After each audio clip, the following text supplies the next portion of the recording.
नमस्कार साथियों, जैसे कि आपको पता है केवीएसपीआरटी के आंसर की आ चुकी है। अब टायर 2 होने जा रहा है जो कि 10 गुना का होगा। अगर आप बात करोगे 10 गुना की तो यानी कि लगभग 30,000 कैंडिडेट बैठने वाले उसमें। पेपर में कैसे लिखा जाएगा उसके बारे में मैं आपको जानकारी दूंगा। भाई पेपर कैसे चेक करे जाते हैं, क्योंकि मैं खुद पेपर चेक करता हूं तो मुझे पता है सीबीएसई के कैसे नंबर मिलते हैं। अगर आप बात करोगे दूसरे ऑब्जेक्टिव रहेंगे कितने नंबर के, 60 नंबर के, और डिस्क्रिप्टिव क्वेश्चन रहेंगे 10, और डिस्क्रिप्टिव रहेगा 40 नंबर का। यानी अगर बात करें तो 4 नंबर का सवाल भी हो सकता है, 2-2 के काउंट भी हो सकते हैं, 4 में 1 काउंट हो जाएगा, ऐसे काउंट होंगे भाई।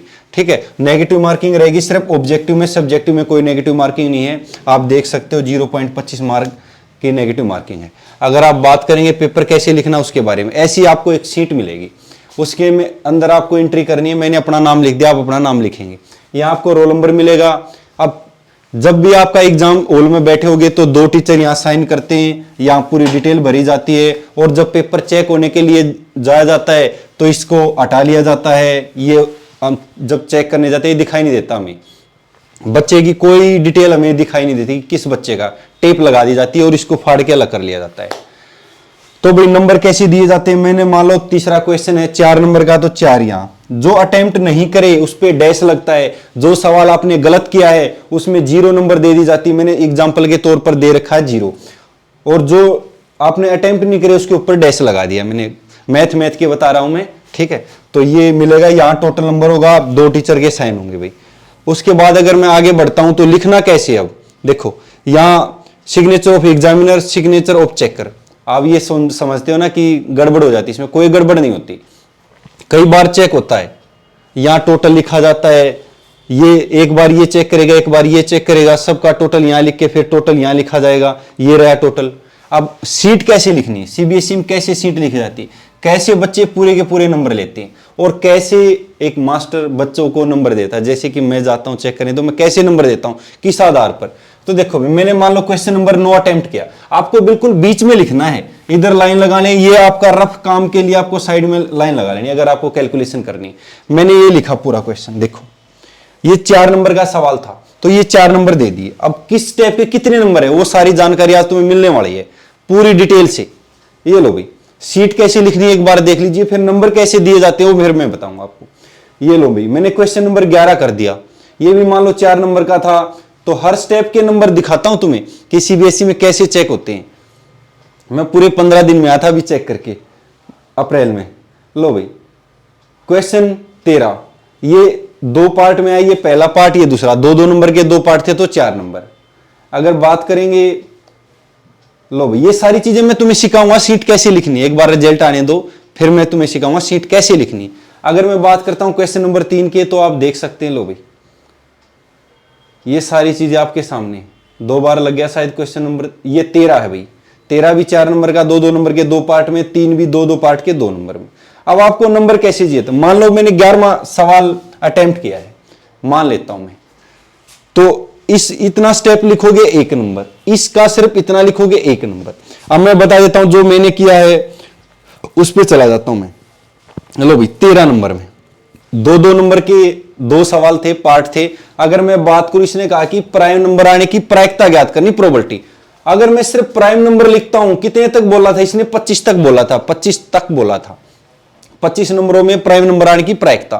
तो भाई पहले तो मैंने 1 से 25 तक प्राइम नंबर लिख लिए। नंबर लिखने का है 1 नंबर मिलेगा आपको, लिखने का कौन से नंबर है, फिर आपको आंसर लिखने का 1 नंबर मिलेगा। इस तरह आपके 2 नंबर बनते हैं। ऐसे नहीं कि कुछ सीधे 4 दे दिए, ऐसे नहीं होता भाई। उसके बाद मैंने भाई आगे बढ़ता हूं मैं। अगर मैं बात करूं, मान लो आप 15 नंबर सवाल कर रहे हो, आपको बताना कि ये परफेक्ट स्क्वायर है या नहीं। अगर इतना ये से लिखा है तो 1 नंबर का था ये। अगर आप इसके ये फैक्टर करके लिख देते हो तो ये भी 1 नंबर का था, 1 नंबर दे देता है। इसका ये लिख दिया, ये सर इसने 1.5 नंबर का दिया है। इसने कहा रिक्वायर स्मॉलेस्ट नेचुरल नंबर, ये आधे नंबर का है। तो ऐसे नंबर तोड़ तोड़ के देता है। आगे बढ़ते हैं अगली तरफ।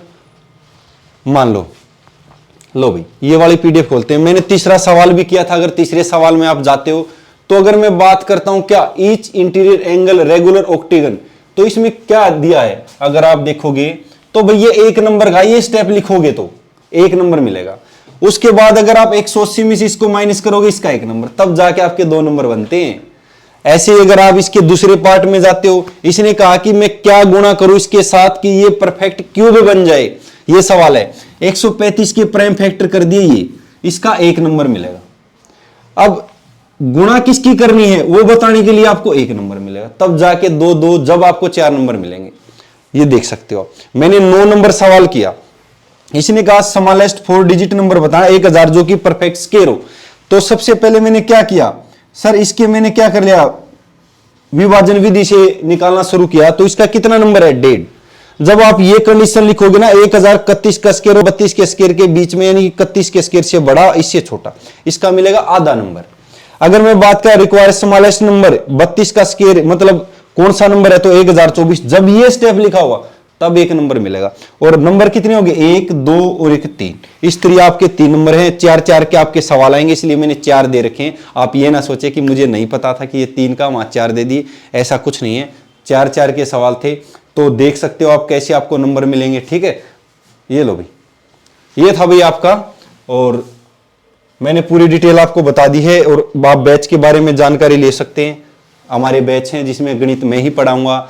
मैं खुद सीबीएसई में चेकिंग भी करता हूं, सीबीएसई में पढ़ाता हूं, कैसे पेपर लिखना, सारी चीजें भी।